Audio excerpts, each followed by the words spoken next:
Welcome to channel 18 చూస్తూనే ఉండండి మా ఛానల్ 18 న్యూస్.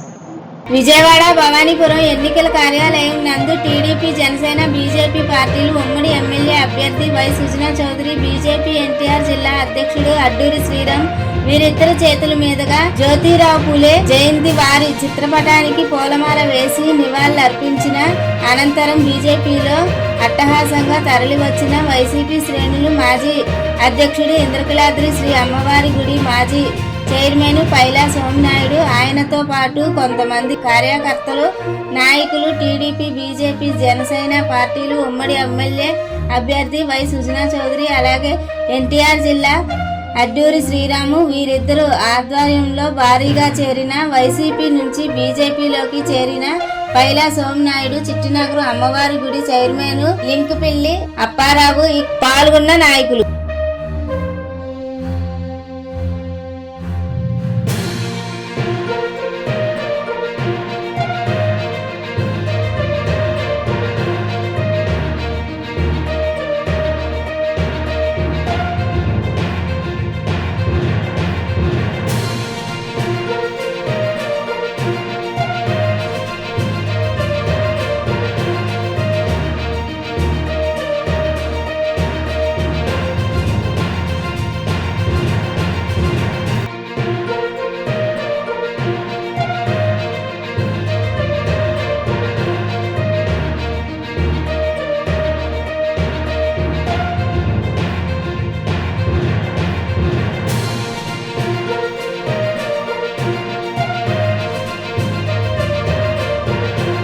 పొట్టి శ్రీహరి గారు, అదేవిధంగా మూర్తి గారు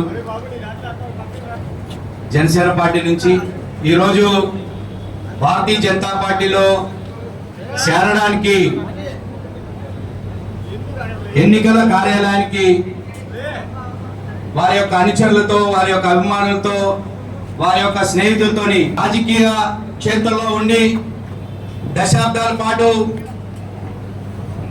నేషనల్ కాంగ్రెస్ పార్టీలో పనిచేసి 10 సంవత్సరాల పాటు కాంగ్రెస్ పార్టీ విజయవాడ నగర అధ్యక్షుడిగా, 5 సంవత్సరాల పాటు వైఎస్ఆర్ కాంగ్రెస్ పార్టీలో పనిచేసి శ్రీ కనకదుర్గ మల్లేశ్వర స్వామి దేవస్థానం చైర్మన్ గా జిల్లా వ్యాప్తంగా తనకంటూ ఒక మంచి ముద్ర, అజాత శత్రువుగా పేరు పొంది ఈరోజు భారతీయ జనతా పార్టీ కుటుంబంలోకి, నరేంద్ర మోడీ గారి కుటుంబంలోకి విచ్చేస్తున్నందుకు వారికి హృదయపూర్వకంగా స్వాగతం సుస్వాగతం తెలియజేస్తూ వారికి నాయకులు సుజనా చౌదరి గారు కండవాతోని పార్టీలోకి ఆహ్వానించవలసిందిగా కోరుతా ఉన్నాం. ఈరోజు గౌరవనీయులు పెద్దలు కేంద్ర మాజీ మంత్రివర్యులు, సుదీర్ఘకాలం పార్లమెంటు రాజ్యసభ సభ్యులుగా ఉన్నటువంటి గౌరవనీయులు సుజనా చౌదరి గారు యొక్క ఆహ్వానం మేరకు భారతదేశానికి మోడీ గారు చేస్తున్నటువంటి అభివృద్ధి, సంక్షేమం, అలాగే రాబోయేటువంటి కాలం నాటికి చంద్రబాబు నాయుడు గారి నాయకత్వం, చంద్రబాబు నాయుడు గారి యొక్క పరిపాలన రాష్ట్రానికి కావాలనేటువంటి ఒక ముఖ్య ఉద్దేశంతో ఇప్పుడు జరుగుతున్నటువంటి ప్రభుత్వం విధి విధానాలు నచ్చక మరి దేనికి కూడా పొంతం లేనటువంటి పరిస్థితుల్లో ఈ ప్రభుత్వం నడుస్తుందని చెప్పనేటువంటి దానికి పూర్తిగా నేను విసిగి చెంది నా రాజకీయ అనుభవాన్ని పూర్తిగా మరి అన్ని రకాలుగా కూడా ఆలోచన చేసి ఈ వైఎస్ఆర్ కాంగ్రెస్ పార్టీ ప్రభుత్వం కంటే కూడా మూడోసారి కూడా మరి మోడీ గారు ఈ దేశంలో ప్రధానమంత్రి అవ్వడం ఖాయం. అలాగే ప్రజల యొక్క అందరూ ఆలోచన ఈ రాష్ట్రానికి భారతీయ జనతా పార్టీ, అలాగే తెలుగుదేశం, పవన్ కళ్యాణ్ గారి నాయకత్వంలో ఉన్నటువంటి జనసేన 3 పార్టీల యొక్క కూటమి కేంద్రంలోనూ రాష్ట్రంలోనూ విజయతంతువి మోగిస్తుందని చెప్పినటువంటి ఒక ప్రజావాక్య కూడా మేమందరం పరిగణలో తీసుకొని ప్రత్యేకించి పశ్చిమ నియోజకవర్గానికి ఒక కేంద్రంలో మంత్రి చేసినటువంటి ఆ స్థాయి నాయకులుగా మరి నాడు మోడీ గారి యొక్క ఆశీస్సులతో సుజనా చౌదరి గారు పశ్చిమ నియోజకవర్గానికి అభ్యర్థిగా రావటం కూడా మరి భారతీయ జనతా పార్టీలో రావాలని చెప్పినటువంటి నా ఆలోచన కూడా పూర్తిగా బలపడింది. ఎందుకంటే అనేక రకాలుగా కూడా మరి పశ్చిమ నియోజకవర్గం 12 డివిజన్ల కొండ ప్రాంతాల్లో ఉన్నటువంటివి. ఆ రకంగానే 22 డివిజన్లలో కూడా ఎక్కడ కూడా ఇంకా సరైనటువంటి అభివృద్ధికి నోచుకున్నటువంటి ఈ నియోజకవర్గం, ఆ రకమైనటువంటి నియోజకవర్గం పూర్తిగా అభివృద్ధి చెందాలంటే అటు కేంద్రం నిధులు ఇటు రాష్ట్రం నుంచి కూడా నిధులు తీసుకొచ్చి త్వరితగతిన 5 ఏళ్ళలోనే ఒక మోడల్ నియోజకవర్గంగా పశ్చిమ నియోజకవర్గం అభివృద్ధి చెందుతుందని చెప్పినటువంటి పశ్చిమ నియోజకవర్గం వాస్తవుడిగా నా ఆలోచన కూడా ఈ భారతీయ జనతా పార్టీలో చేరడానికి కారణమైంది. ఇక్కడ ఎక్కువగా వర్తక సంఘాల వారు, ముఠా కార్మిక సంఘాల వారు, ఆ రకంగానే మరి ఎస్సీ బీసీ మైనారిటీలు అందరూ కూడా ఈ పశ్చిమ నియోజకవర్గంలో ఉన్నటువంటి వాళ్ళందరూ కూడా చక్కగా మంచి మనసుని ఆదరించాలి, మంచి ప్రజాప్రతినిధిని ఎన్నుకోవాలని చెప్పినటువంటి రాజకీయ చైతన్యం కలిగినటువంటి నియోజకవర్గం 175లో ప్రత్యేకించి పశ్చిమ నియోజకవర్గం. ఈ పశ్చిమ నియోజకవర్గానికి సుజనా చౌదరి గారు మంచి మెజార్టీతో గెలవటం, అలాగే మరి కేసీఆర్ చిన్ని గారు కూడా అదే మెజార్టీతో గెలవటం వల్ల కేంద్ర రాష్ట్రంలో ప్రభుత్వాలు ఏర్పడటం ఖాయం. ఈ రకమైనటువంటి వాతావరణం నేను ఈరోజు జాయిన్ అయినప్పటికీ కూడా సుజనా చౌదరి గారు పశ్చిమ నియోజకవర్గం అభ్యర్థిగా అనౌన్స్ అయిన దగ్గర నుంచి కూడా మరి ప్రజానాడి ప్రజావాక్య కూడా మేము వింటూ ఉన్నాం. ప్రజలు ఖచ్చితంగా సుజనా చౌదరి గారిని 35-40 వేల మధ్యలో మెజార్టీ తీసుకొచ్చి గెలిపించాలని చెప్పినటువంటి ఆలోచన మరి ప్రజల్లో ఉంది. ఆ దానికి అన్ని వర్గాల వారి 3 పార్టీలో ఉన్నటువంటి 3 పార్టీల యొక్క కలయికలో ఉన్నటువంటి నాయకులు, కార్యకర్తలు, అలాగే మరి ఇప్పుడు ఉన్నటువంటి యొక్క నియోజకవర్గం ఉన్నటువంటి అభివృద్ధిని కోరుకున్నటువంటి ఆ రకమైనటువంటి వ్యక్తులు కూడా ఆలోచన చేస్తున్నటువంటి ఏదైతే సుజనా చౌదరి గారికి 35-40 వేల మెజార్టీ వస్తుందో అంతే మెజార్టీ మళ్ళీ చిన్ని గారికి కూడా వస్తుంది. ఈ రకమైనటువంటి జోడీ పశ్చిమ నియోజకవర్గం అభివృద్ధికి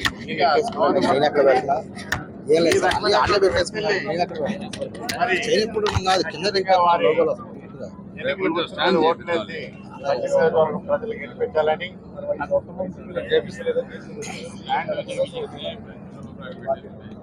వైసీపీలో గుర్తింపు లేదని మాట వాస్తవం. కానీ వైసీపీనే రాబోయేటువంటి కాలంలోనికి రాష్ట్రానికి సరైనటువంటి విధి విధానాలు అందించలేనటువంటి పరిస్థితి ఇప్పటికే అందించలేదు అని చెప్పి ముస్లిం సోదరులకి రంజాన్ శుభాకాంక్షలు. ఈరోజు శుభదినంగా సుదీర్ఘమైన అనుభవం ఉన్న పైలా సోమనాయుడు గారు అంటే జాతీయ పార్టీలో మరియు ప్రాంతీయ పార్టీలో కూడా ఆయనకి మంచి రాజకీయ అనుభవం ఉంది.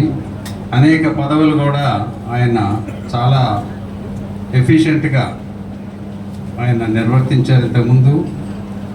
అయితే ఆయన మన భారతీయ జనతా పార్టీలో నరేంద్ర మోడీ గారి పరిపాలనా దక్షత గత 10 సంవత్సరాల్లో ఏం చేశారు మన భారతదేశానికి, మరియు చంద్రబాబు నాయుడు గారు గత 14 సంవత్సరాలు ఎప్పుడైతే ఆయన చీఫ్ మినిస్టర్గా చేశారో ఆయన పరిపాలనా దక్షత వాటన్నిటిని కూడా చూసి అన్నీ ఆలోచించి ఇక వైఎస్ఆర్సీ పార్టీ అనేది మునిగిపోవడం ఖాయం, ఏదైనా మంచి పార్టీలో కుటుంబం మొత్తాన్ని తీసుకొచ్చి వాళ్ళ పిల్లలు కూడా అందరూ కూడా జాయిన్ అయ్యారు.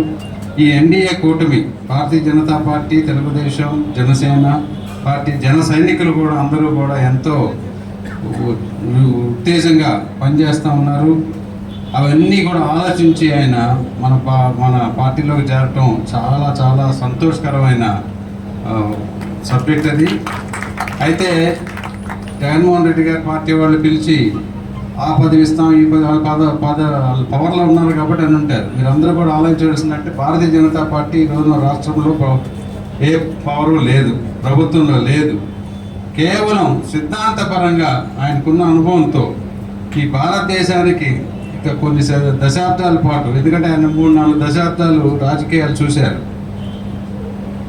భారతీయ జనతా పార్టీ లీడ్ చేస్తున్న ఎన్డీఏ ఒకటే భారతదేశాన్ని అభివృద్ధి చేయగలదు అని పూర్తి నమ్మకంతో, పూర్తి విశ్వాసంతో ఆయన భారతీయ జనతా పార్టీలో చేరారు. ఆయన సహకారంతో తప్పకుండా మనకి రాజకీయ మెలకువలంతూ ఇస్తూ మనకి నిన్నటిదాకా నేను మినీ ఇండియా పశ్చిమ నియోజకవర్గం అంటే మినీ ఇండియాగా చెప్పాను.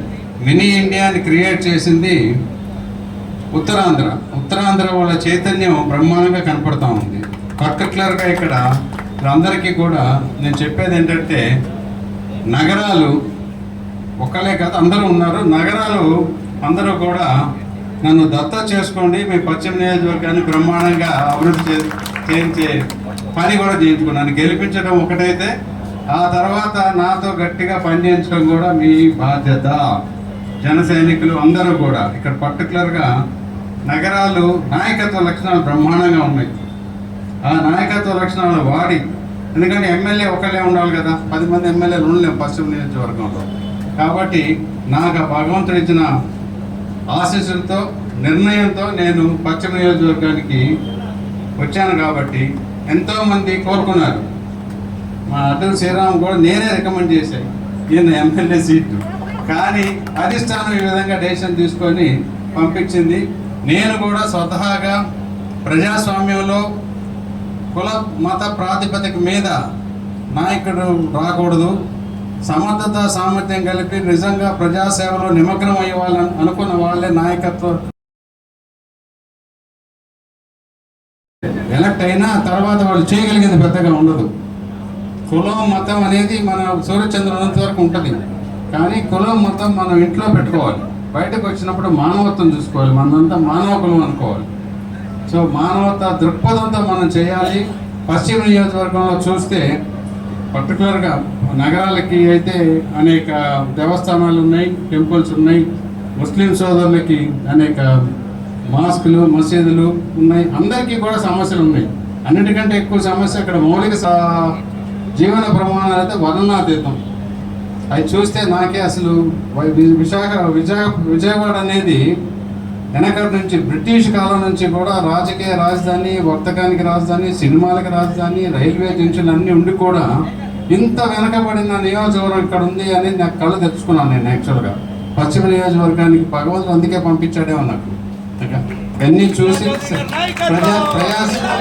ప్రజా సేవ చేద్దామని ఏసీ రూమ్లో కూర్చుంటే కుదరదు, నీకు అన్నీ ఇచ్చాను కాబట్టి అన్ని పదవులు ప్రపంచం మొత్తం తిరిగాను, ఢిల్లీలో రాజకీయాల్లో పదవులు అనుభవించాను, హైదరాబాద్లో ఇక్కడ రాష్ట్ర రాజకీయాలు బాగా క్లోజ్గా చూశాను. అన్నీ చూసినాక పుట్టింటికి పంపించాడు. నేను పుట్టింది కృష్ణా జిల్లాలో, ఇక్కడికి 25 కిలోమీటర్ల దూరంలో. ఇది నేను భగవంతుడు ఇచ్చిన ఒక పెద్ద వరం కింద ట్రీట్ చేస్తూ ప్రజాసేవలు చేసి సూర్యచంద్రులు ఉన్నంత వరకు నా పేరు గుర్తుండే విధంగా నేను పనిచేయాలని చెప్పి నా కోరిక.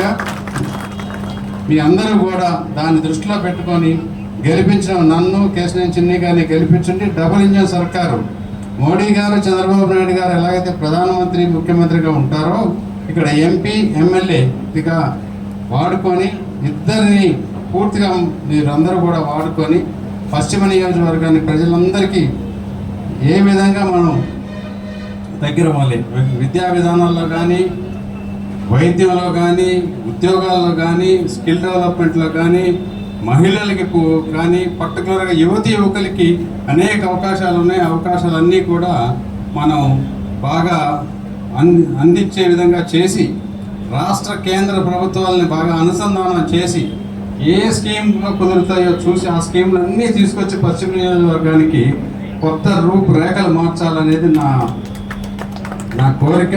కాబట్టి ఆ భగవంతుడి ఆశీస్సులతో, మీ అందరి ఆశీస్సులతో పశ్చిమ నియోజకవర్గానికి రూపురేఖలు మారుతామని చెప్పి మీరందరూ కూడా నా సంకల్పంలో